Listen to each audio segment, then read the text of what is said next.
There comes a moment in life where you simply do not have the energy to chase people anymore. Not because you stopped caring. You care deeply. You have always cared deeply. That has never been the problem. The problem is that you have been pouring from a cup that nobody refills. And you are tired. Not the kind of tired that sleep fixes. The kind of tired that lives in your bones, in your chest, in the place where you have been holding everyone else together for longer than you can remember. If you know exactly what I am talking about, stay with me. Because what I am about to share may be the most freeing thing you have heard in a long time. There is a pattern that many women carry without ever naming it. It usually starts young. You learn early that your role is to be the one who reaches out, the one who checks in, the one who smooths things over, the one who apologizes first, even when you did nothing wrong, just to keep the peace. And so you become the person who always texts first, who always calls first, who always makes the effort, plans the visit, remembers the birthday, sends the card. At first it feels natural, like love, like what a good person does. But over time, something starts to shift. You begin to notice that the effort only flows in one direction, that the phone only rings when someone needs something, that the long, thoughtful messages you send come back as one-word replies, or worse, they do not come back at all. And still, you keep trying. Because maybe if you explain yourself one more time, they will finally understand. Maybe if you show up one more time, they will finally appreciate it. Maybe if you give a little more of yourself, they will finally give something back. But they do not. And you lie awake at night, replaying conversations, wondering what you said wrong, wondering what you could have done differently, wondering why it is never enough. You are not difficult. You are not too much. You are not asking for anything unreasonable. You are simply exhausted from being the only one trying. And there is a name for what happens next. It is called the let them rule. And once you understand it, everything begins to shift. The let them rule is not complicated. That is why it works. It is 2 words. Let them. Let them misunderstand you. Let them walk away. Let them be who they are. Let them think what they think. Let them react how they react. Let them. Not because you do not care, but because you have finally realized that chasing people who do not chase you is not love. It is self-abandonment wearing the mask of devotion. Let me show you what this looks like in practice. First, let them misunderstand you. If you have ever spent hours crafting a text message, choosing every word carefully so you will not be misquoted or misinterpreted, you know this pattern. You over-explain because you are terrified that someone will form the wrong opinion of you. So you add context, you add disclaimers, you add paragraph after paragraph, trying to make yourself perfectly understood. And most of the time, it does not matter. Because the person on the other end had already decided what they believe about you before you hit send. So let them misunderstand you. The people who genuinely want to understand you will ask questions.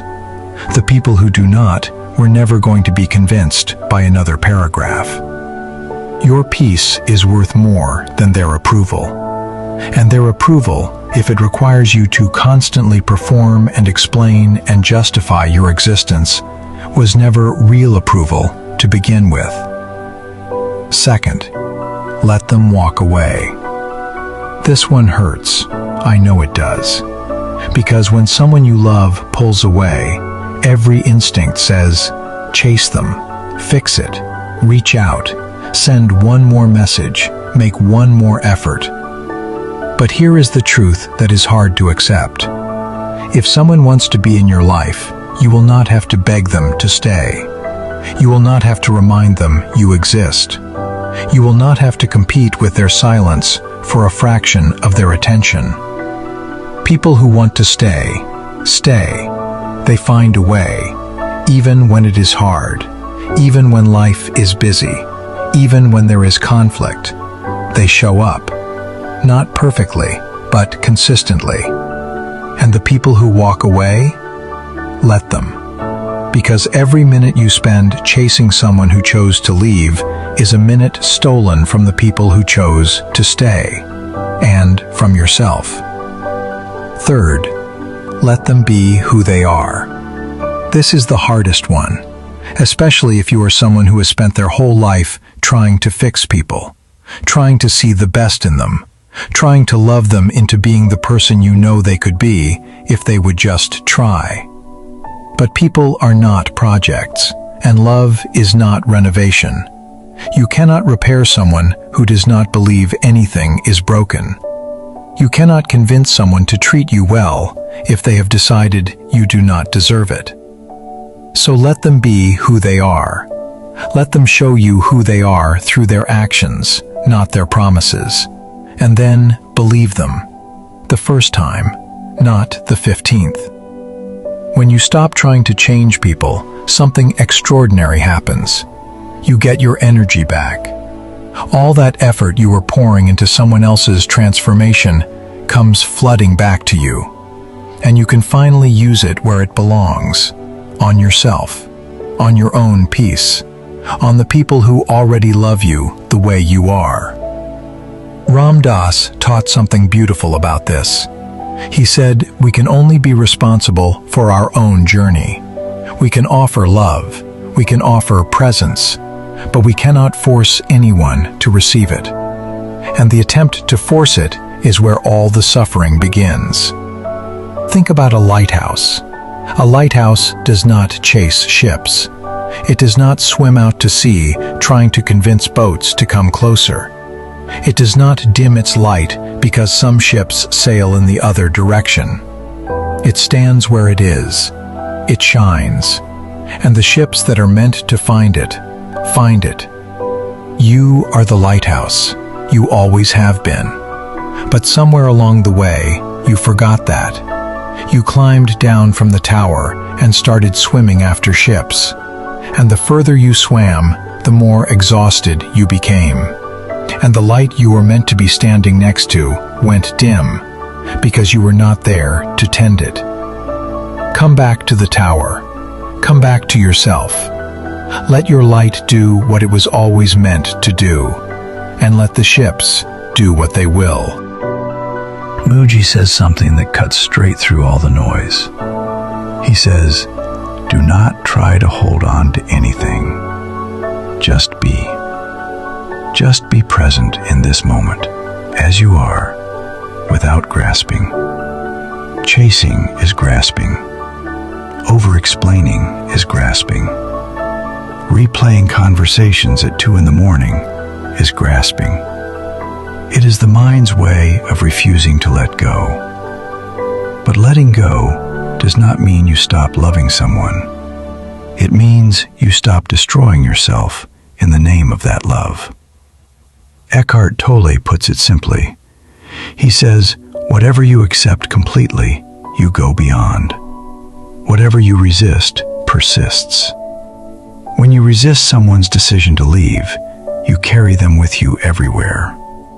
When you resist the fact that someone will never be who you need them to be, you stay locked in a fantasy that drains you year after year. But when you accept it, something opens. Not defeat, not bitterness, space. The kind of space that lets you breathe again. The kind that lets new things enter because you finally stopped filling every corner with someone who already left. Let go and let God. Not as a cliche, as a decision. A daily, conscious, sometimes painful decision to trust that what is meant for you will not pass you by. And what has passed you by was not meant to stay. So, how do you actually practice this? Not someday, today. Let me give you 3 simple things you can start right now. Practice 1. The one-sentence check-in. Before you pick up your phone to text someone, before you make that call, before you reach out one more time, pause and ask yourself one question. Am I chasing or am I choosing? Choosing comes from peace. It feels open. It feels like I want to connect. Chasing comes from anxiety. It feels desperate. It feels like I need to make this right before I can relax. If the answer is chasing, set the phone down. You do not have to reach out today. They know where to find you. Practice 2. The 24-hour silence. When someone says something that triggers you, when someone does something that pulls you back into the old pattern, give yourself 24 hours before you respond. Not to punish them, not to play games, but to give yourself space to respond instead of react. Because reactions come from the wound, responses come from the healed place. And you deserve to speak from the healed place. In those 24 hours, you may find that the urge to respond dissolves on its own. That the conversation you were going to have was not about them at all.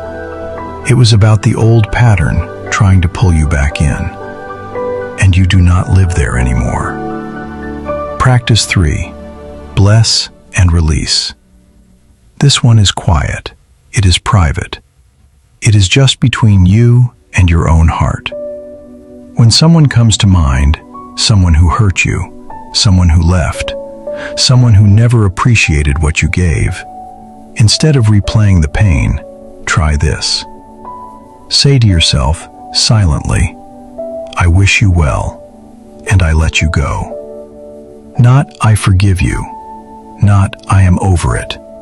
Just, I wish you well, and I let you go. Bless and release. It is not about them. It is about putting down the weight you have been carrying in their name. It is about freeing up that space inside you for something that does not hurt. You may need to do it more than once, maybe every morning for a while. That is fine. It is a practice, not a performance. Be gentle with yourself. You have spent so many years being the one who holds everything together, the one who reaches out, the one who fixes, smooths, mends, explains. You have given enough. It is time to let them. Let them come to you. Let them reach out first. Let them do the work of showing up. And if they do not, let that tell you everything you need to know. You are not losing people by setting this boundary. You are finding out who was real. Type, let them in the comments if this spoke to you. And if you have not seen it yet, watch our video on setting boundaries with family without feeling guilty. I will leave the link right here. Because these 2 videos together might just change everything.